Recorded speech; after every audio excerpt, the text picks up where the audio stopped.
So today we have four games. PSG will be playing Chelsea, Madrid will be playing City, Bodo Glimt will be playing Sporting, and Leverkusen will be versing Arsenal.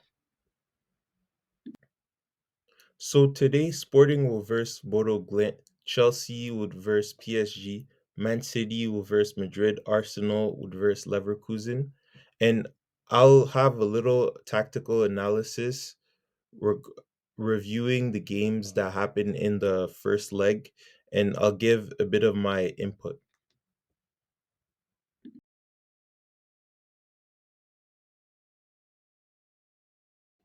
For starters, Bodo Glimt won their last four games in the Champions League. They really upset some big sides here: Man City, Atleti, and Inter on two legs. And I think that today be upsetting they'll be upsetting Sporting because they already beat them 3-0, and I really find it difficult to see how Sporting could come back today. In this action, the CB plays it back to the goalkeeper and he decides to launch it to start an attack. In this sequence, the striker jumps for a 50-50 ball against the Sporting defender and wins it, lays it out wide to his winger, while his two other teammates are making runs in behind. Once the play has settled, Bodo has regained full possession of the ball.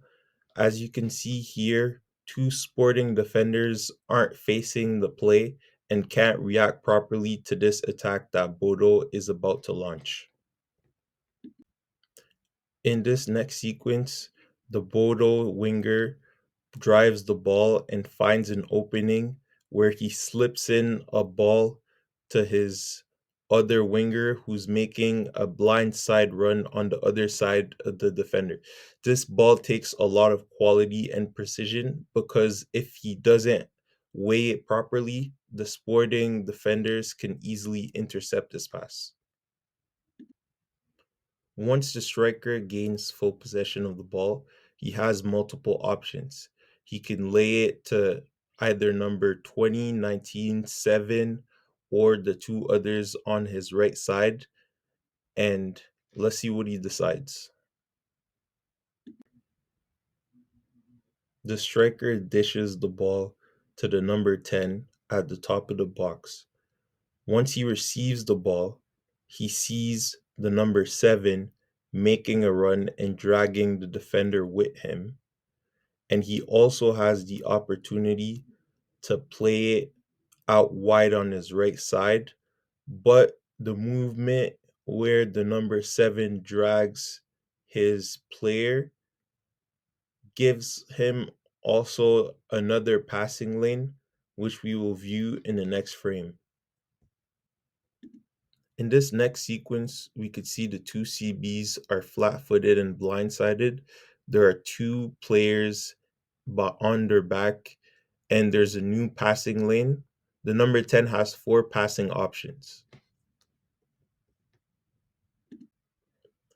Bodo's number 10 glides the ball to his number 11 and number 9, and they're perfectly in an onside position. There was a lucky bounce in this play, I think, and they're both in a 2v1 basically opportunity in front of the goalkeeper. Number 11 picks out the bottom right corner and he makes the goalie, I think. This is a cool, calm, and composed finish. I think it was a world class play by their team. It took 16 seconds from the goalie to the goal for Bodo to double their lead. And I think when a team plays this fast in transition, it can be an asset in the later rounds of the Champions League. Let's see if this will continue and if this form will continue. Most of their games they won at home. They've been helped because most other professional teams don't use artificial turf and they play on real grass. So maybe they got this result because they were playing at home. In this first leg, they ended up winning 3-0, and I don't know if they'll be able to win at Sporting, but I don't think they'd lose by a great margin. I would actually be impressed if they did. I think Bodo survives this. I think the score will be 4-4 on aggregate, and they'll go on to survive and win it on pens. Now let's take a little look at Arsenal versus Leverkusen. As you can see, Arsenal hasn't lost this month, and they haven't lost since the month of January. I think they've been on a good run of games. I think their team has finally come together, and they'll probably get a very successful result in the second leg.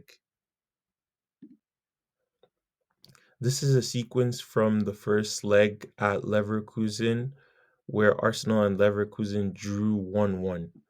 So now you could see Leverkusen's player gives a nice ball lofted in the air, and Leverkusen's number 8 is left wide open on the blind side of the defender. You could see Eze is trying to keep up with him, but he's getting held. He's trying to get back to make a stop, but he's left open.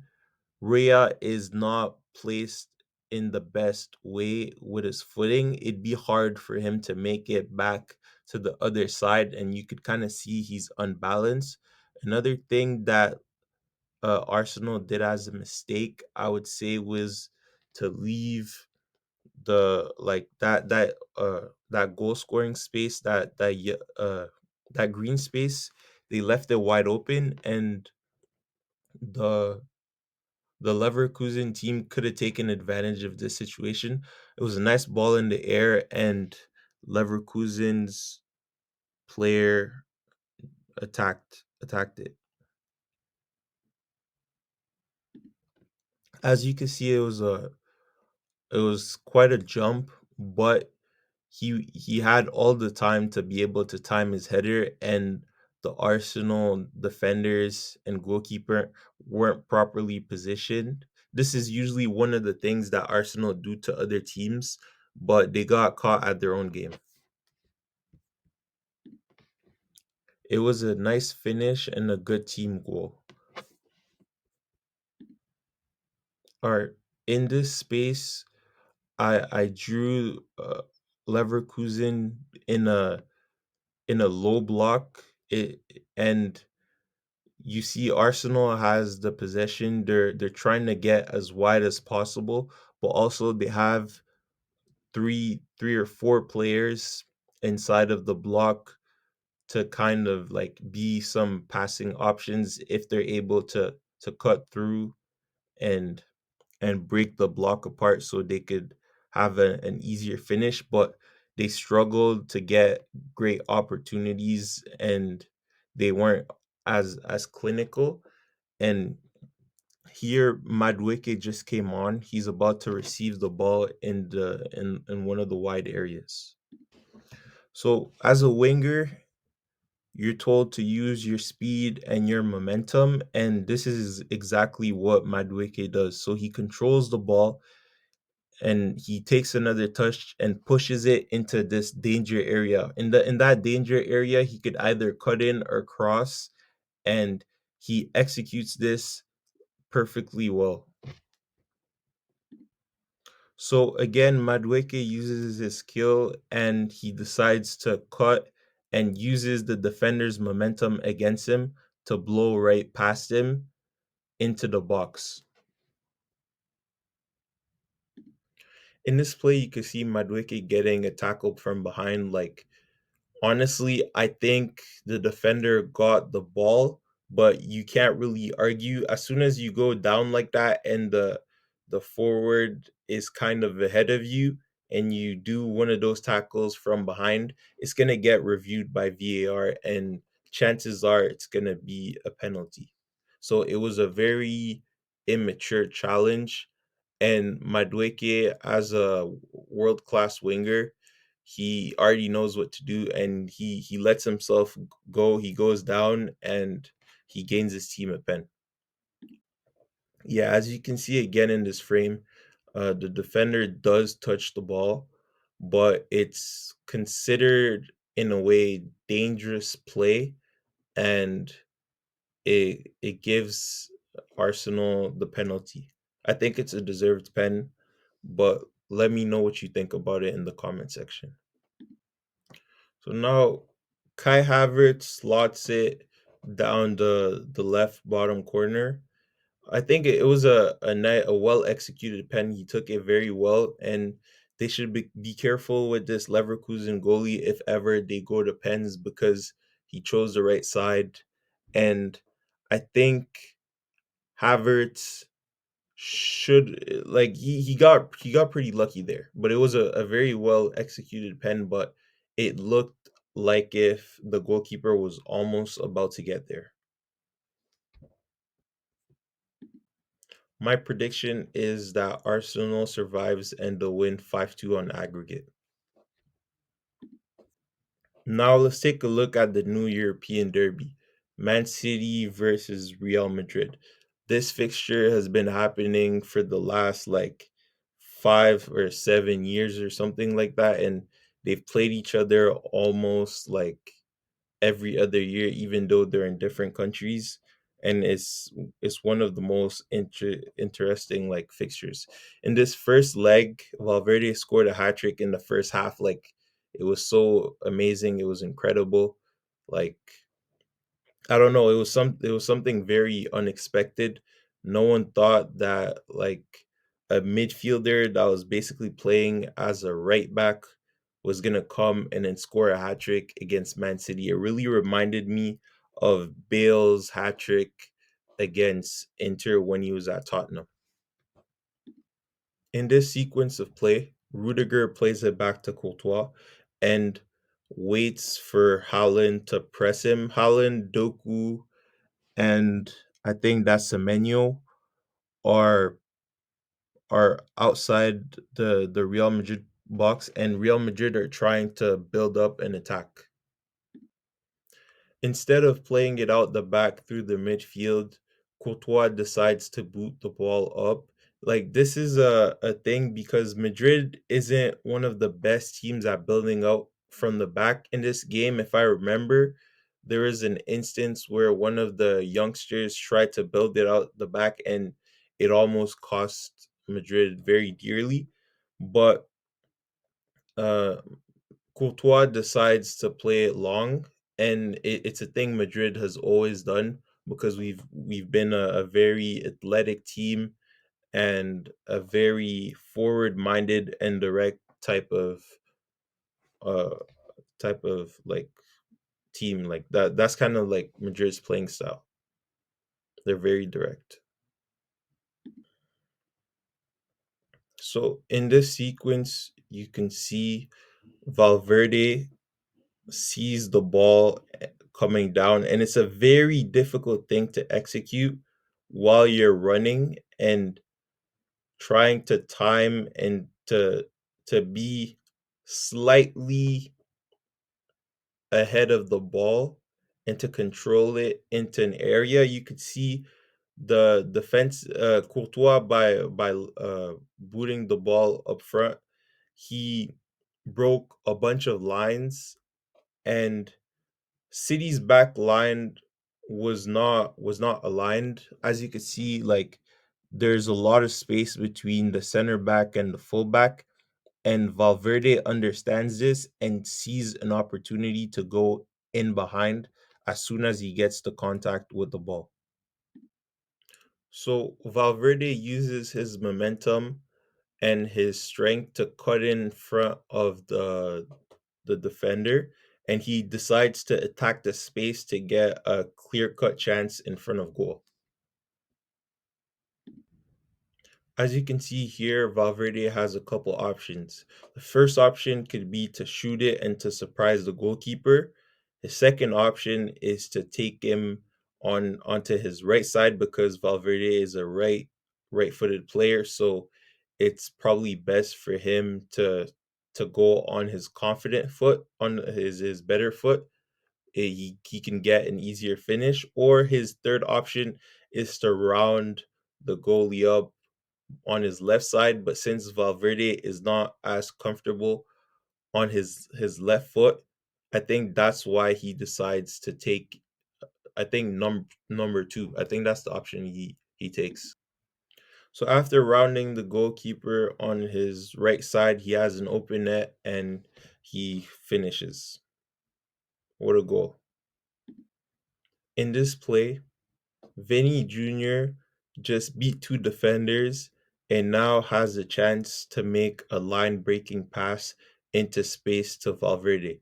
So they have some sort of eye contact and also just mutual understanding. It's something that they've probably worked on in the training ground, and they have a great understanding of each other. If I remember clearly, like Valverde is the one that assisted Vinny Jr. in 2022, in the 2022's Champions League final. It's something that they've worked on, and they understand the type of runs they like to make. So Vinny looks up, he doesn't keep his head down. He sees Valverde making a blindside run behind Mark Gahey. Mark Gahey is not very aware, and his fullback does not communicate to him that Valverde is coming in. Ruben Diaz is not one of the fastest defenders, although he has a lot of quality, and they're all kind of caught ball watching. So Vinny Jr. decides to execute a Trivela. Like, this has become his signature pass. Like, Vinny's mastered the Trivela. I think he learned a lot from Modric. Modric was really like a player that would spam the Trivela, and like I think by practicing with him and by looking at him train, he learned a lot, and he decided to execute the pass with a Trivela. Because if he decided to pass it with his left foot, which is not his dominant foot, it wouldn't have been as accurate. But since he feels more confident and he knows that by playing the pass with his right foot, he'll be able to weigh it properly, he decides to execute it with a Trivela, which is also a very stylish type of pass. Valverde completely understands, runs into the space, and now he's stuck with one dilemma. He sees Brahim doing a blindside run, and Brahim makes the defenders uncertain and drags one with him. Valverde has the the choice of either squaring it to Brahim, who's making that run, or to try and have a go at it himself. Valverde decides to strike and he scores. This is really one of those quality finishes and one of those quality plays where I think Madrid have finally started to mesh together and they've shown their quality.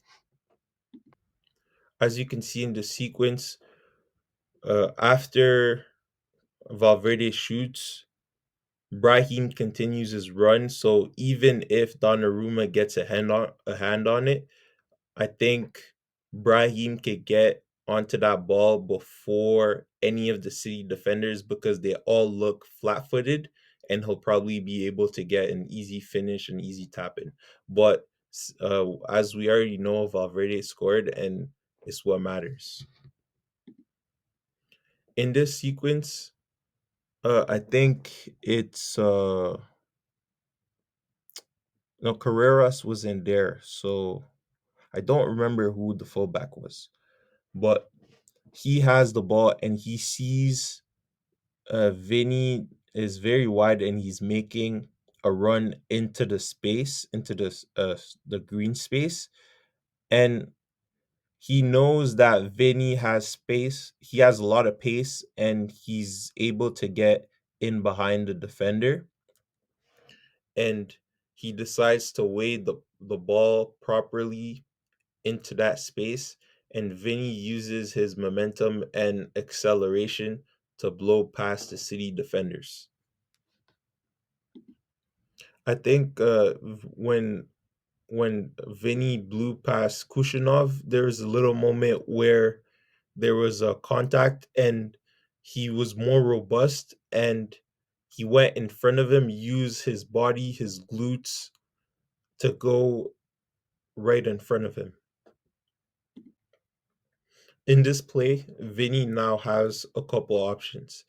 I think Vinny had a small window where he could shoot, but because of Vinny's shooting mechanics, he kind of he kind of hesitates sometimes. So he hesitated, and that little gap to where he could shoot closed, and he now had options to pass it back to his teammates or just go and shoot. And I think he decides to pass it back to his teammates because it makes more sense because that window closed. So Vinny plays it to Arda, and Arda plays it out wide to one of the youngsters, and uh, I think Arda was kind of like pressed by the player, so he didn't weigh the pass exactly, or he tried to play it into space, but the youngster tried to go to the ball, so he didn't understand exactly what he wanted to do, and this caused the play to get wasted. The youngster still followed the ball, and now the but by now like the City defense like kind of reorganized, but Brahim sees a pocket of space where he can attack, and he checks in and asks for the ball into that orange space.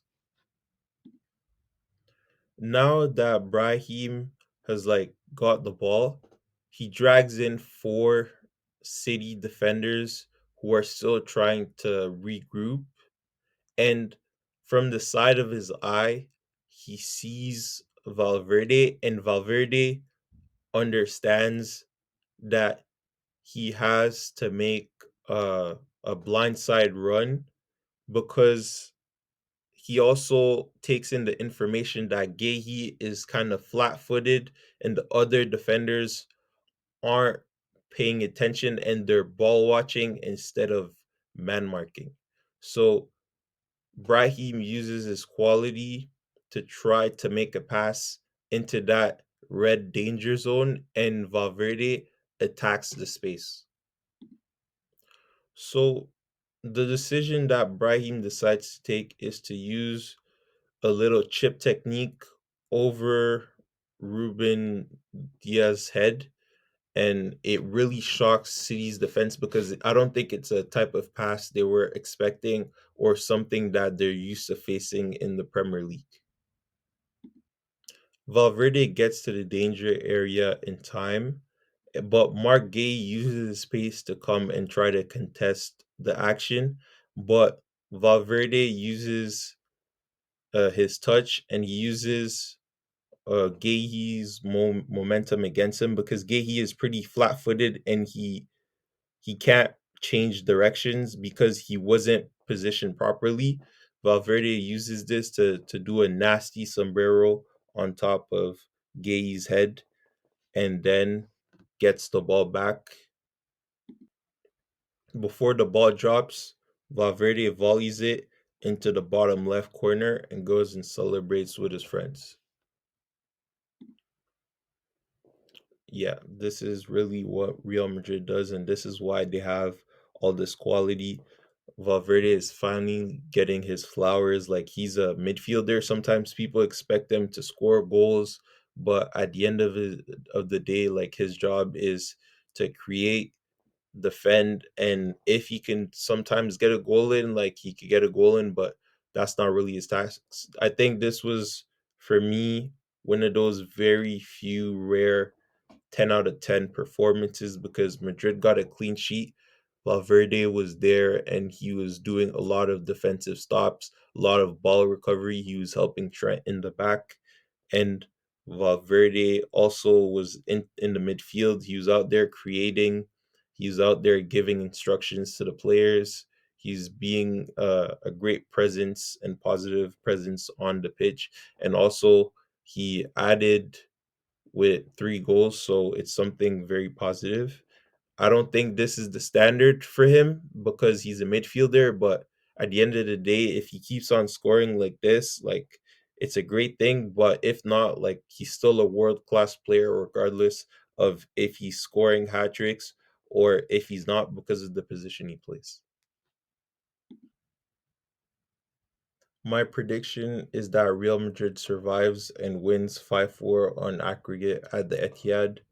I think it's going to be a hard game, and City is not going to let Madrid go there and just demolish them. It would really like shock me, and it'd be a funny thing to see if City got spanked 4-0, 5-0, or 6-0, which is something that I don't think. I think City goes to the Etihad and they try to get a point. They try to get a couple goals in. If they could get goals in early, then I think that's what they'll try to do. And I think Madrid's best chance of scoring will be in transition on the counter attack.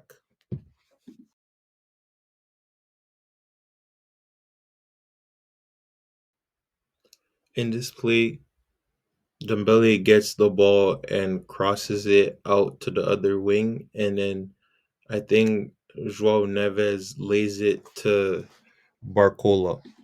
Barcola controls the ball and he strikes it top bins for PSG's first goal. In this sequence, Chelsea has the ball. He plays it into his midfielder. I think it's Enzo Fernandez. And then he sees his player out wide by playing that ball. He breaks the first line, and then uh, Chelsea's other fullback exploits it to try to make a run in behind.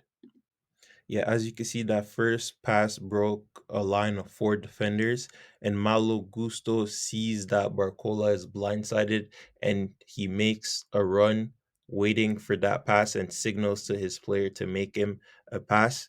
Pacho left the space wide open. Nuno tucked into the midfield, and PSG's defense is just kind of unorganized, and they leave an opening for Malo Gusto. He controls the ball and strikes it bottom left. It's a nice finish. In this sequence, Dembele is through on goal. He's running with the ball, but he decides to slow it down because he sees that the defenders are coming pretty quick and he has the ball and he knows that they're closing in on him.